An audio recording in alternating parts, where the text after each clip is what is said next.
Ermac's second costume has been found in Mortal Kombat 1. Does this mean that every DLC character will be getting extra costumes too? Also, fans have discovered something very confusing happening with Chameleon. And finally, Sub-Zero has been discovered as a secret announcer in the game. All that and more discussed in today's video, because another day means more Mortal Kombat 1 news. So if you want to stay up to date on all things Mortal Kombat, then make sure to subscribe and ring that bell down below so you never miss any future videos. And then after watching, if you enjoyed the video, please leave a like down below. It really does help my channel out a ton. And without any further ado, let's begin after a quick word from today's sponsor. Be honest with me, you play mobile games, don't you? Well, why not play and earn with Mistplay? Join the mobile gamers who actually get rewarded for their playtime. That's right, when you play games on Mistplay, you get points, and those points can be redeemed for gift cards. We're talking Amazon, Walmart, PlayStation, Xbox, and many more. You get the idea. Over $60 million in gift cards have already been redeemed on Mistplay, which is crazy, I know, but it's true. These gamers are going wild. They're discovering and playing in new mobile games and getting rewarded. And best of all, Mistplay offers a huge catalog of video games. It's not just 3 or 5 games. They've got something for everybody. From puzzle games, adventure, action, arcade, you name it. Games from all over the world. And just like all the other great mobile apps, Mistplay is completely free to download. Just use my link below in the pinned comment or video description. After signing up, you get 200 bonus points for free. And after that, use code UNDERDOG to get 50 more free points that can go towards your first gift card. If you need any more details, then check out the description down below. Listen, a lot of people spend tons of time playing mobile games, but thanks to Mistplay, you can get rewarded for playing and can redeem your video game hours for gift cards, which I just think is really cool. So I highly recommend trying it out today. Alright, and back to the video. For anyone not aware, I am still recovering from the flu. I caught it yesterday, so we're on day 2 now. I don't feel crazy sick, but I am still very weak and lightheaded,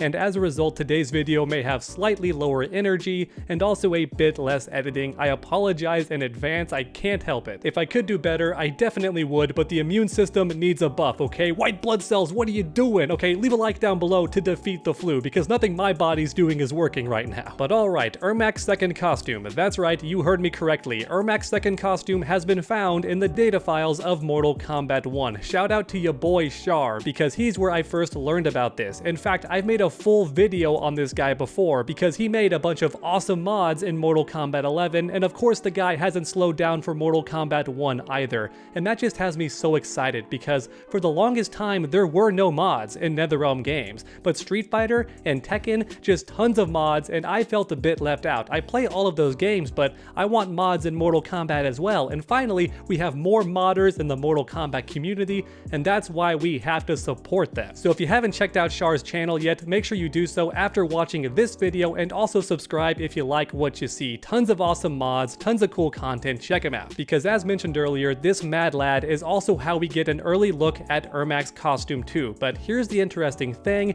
it's attached to an NPC, so this could mean a number of things. It could mean we're never actually going to get the costume on Ermac, it's just an extra asset that is for some reason in the game files. Maybe somebody at NetherRealm was working on it but then told to drop it because of time restraints, or it could mean at some point in the near future there's going to be a DLC pack for the Combat Pack characters that can hopefully be purchased with in-game currency. I really hope it's not going to be Dragon Crystals, but thankfully you actually can earn Dragon Crystals without spending real money, and I'm only mentioning that because not enough people are talking about it. You don't actually have to spend real money on anything in Mortal Kombat 1 after the initial purchase. And next up, here comes the really good news. Look at Ermac's face. That's right, your boy is wearing a mask, and this could imply that Ermac's gear piece is his mask. That's a really big deal for most players because we don't like Ermac's default zombie face. I'm with you all on that one. I don't think his costume looks bad during gameplay actually. His new look is definitely growing on me, but that face, man,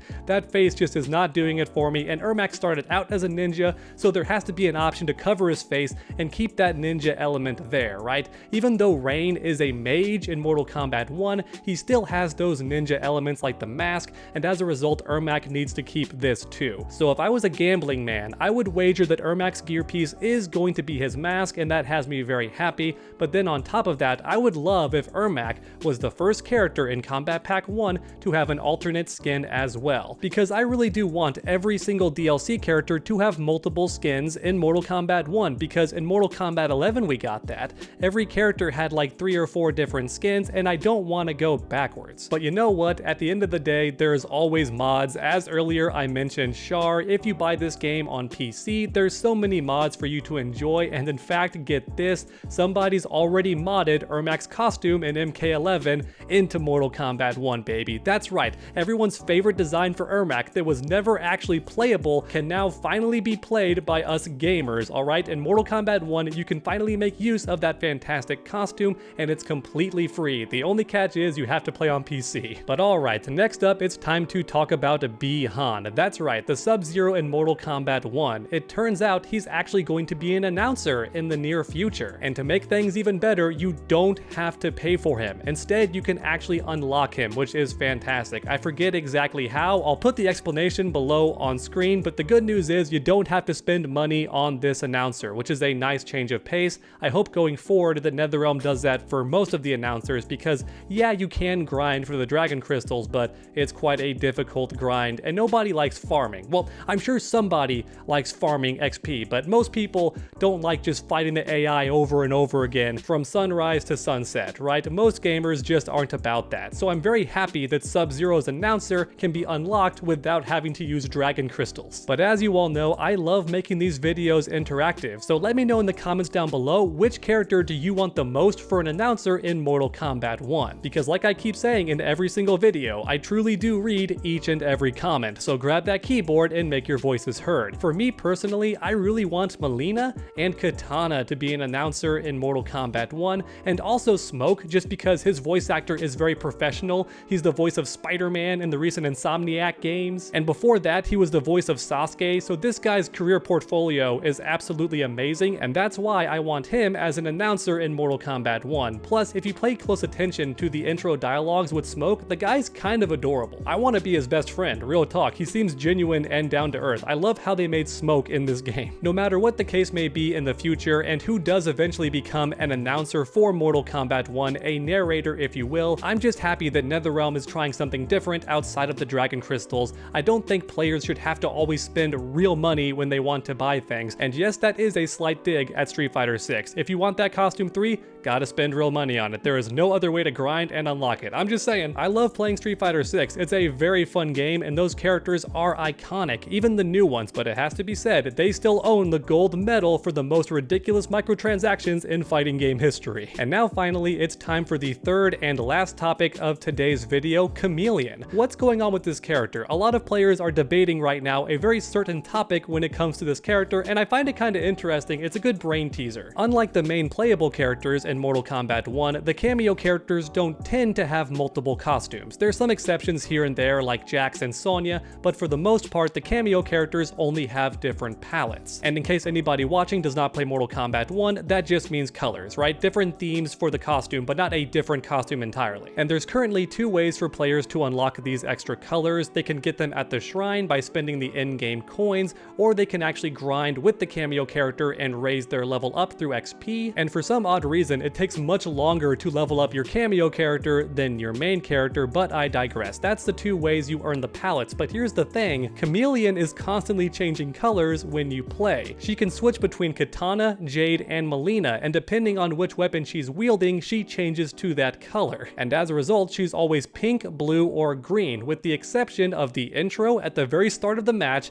and the outro at the very end of the match and during her fatality. That's the only time she turns gray instead of really colorful. And as a result, many players are wondering what's going to happen with her palette options. What is the player going to get for leveling up Chameleon? Because you can't change her color during the actual match. Is her palette really only going to be at the start of the match and the end of the match, and that's it? According to my good friend Sonica XD, that's very likely going to be the case. You can still change Chameleon's colors just like every character in the game, but you're just not going to see that color during the match at all, only at the beginning and the end, and maybe during her fatality or the fatal blow. But I think even during the fatal blow and the fatality, she's still constantly changing colors. And honestly, I have to agree with Sonica XD. I can't see what else you could possibly unlock with Chameleon, and even though the idea of only changing her color during the start and end of a match sounds ridiculous, I simply can't think of any other possibilities. So now's the part of the video where I turn it over to you, the viewers.